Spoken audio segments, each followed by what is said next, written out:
صباح الخير من ألمانيا. النهارده يعتبر تاني يوم ليا في ألمانيا. وصلت امبارح.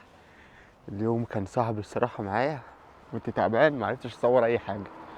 فأهلا بيكم في ألمانيا.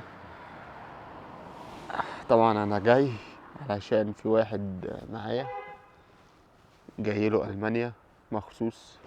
المفروض كنت اجيله يعني من فترة كبيرة من ساعة ما هو وصل ألمانيا، بس ما حصلش نصيب يعني. فالمعلم جاي هناك اهو. يلا ده يا جماعة صباح الفل. اخويا حودة ايه الدنيا؟ موجود هنا في ألمانيا. ده صباح العسل.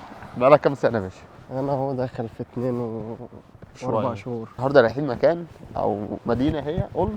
قول رايحين مكان اسمه أولم، مدينة هي، فاحنا رايحين ناخد الأتوبيس وهنتحرك على المدينة دي. فهعمل لكم كده شوية فيديوهات من ألمانيا، بس النهارده الدنيا مشبرة، يا رب الشبورة دي تختفي يعني على الساعة 12 كده ولا حاجة، عشان نعرف نطير بقى الدرون وناخدوا فيديوهات حلوة. احنا دلوقتي راكبين القطر ورايحين على أولم. لو انت جاي ألمانيا فلازم تشتري التيكت اللي هو بتاع دوتشلاند تيكت، اللي هو كارت ألمانيا يعني. الكارت ده تشتريه شهري، ده بيبقى ثمنه حوالي 60 يورو، 68 يورو يعني. على السنة الجديدة هيبقى ثمنه 68 يورو في الشهر. تقدر تستخدمه في أي مواصلات عامة في داخل ألمانيا كلها. يعني لو رايح كذا مدينة وانت جاي هتستخدم المواصلات العامة كتير، فاحسن لك تشتري الكارت ده لانه هيوفر معاك فلوس كتيره جدا. فانا اشتريته وعمال الف بيه، والصراحه احلى حاجه موجوده في المانيا.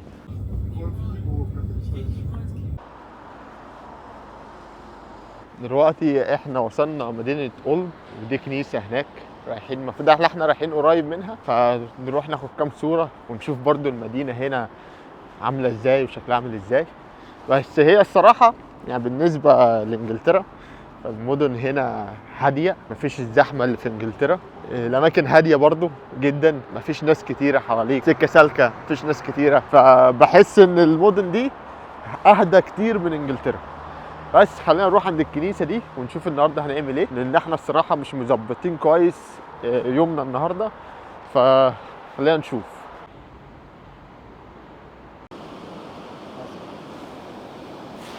احنا دلوقتي في السنتر. الصراحه السنتر ده شكله حلو، فده السنتر في مدينه أولم. فاحنا عايزين نشرب كوبايه قهوه.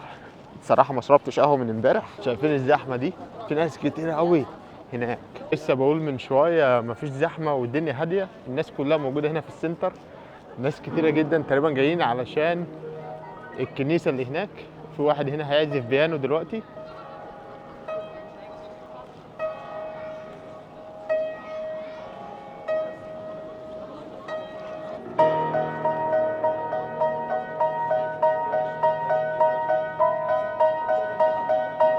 واحد كان بيعزف ببيانو، الناس كلها ملمومه عليه. والصراحه يعني الاجواء هنا حلوه، يعني في حركه، في بيانو، في سنتر هي جميل الصراحه.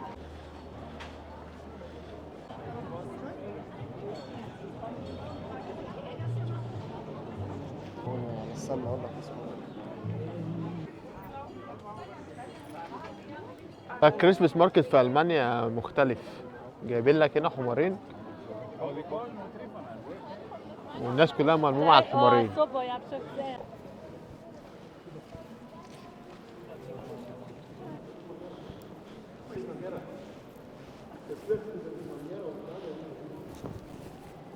ممكن تدخل الكنيسة عادي ببلاش، ما بتدفعش أي حاجة. ممكن تولع شمعة مع الناس اللي هناك دي لو أنت عايز تولع شمعة. بس الصراحة الكنيسة مبنى جميل جدا.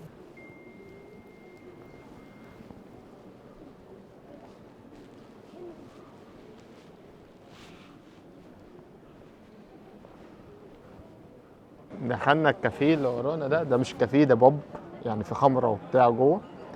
فاحنا مش لاقيين كافيه بيقدم قهوة بس، فدخلنا جابوا لنا كوباية قهوة معفنة.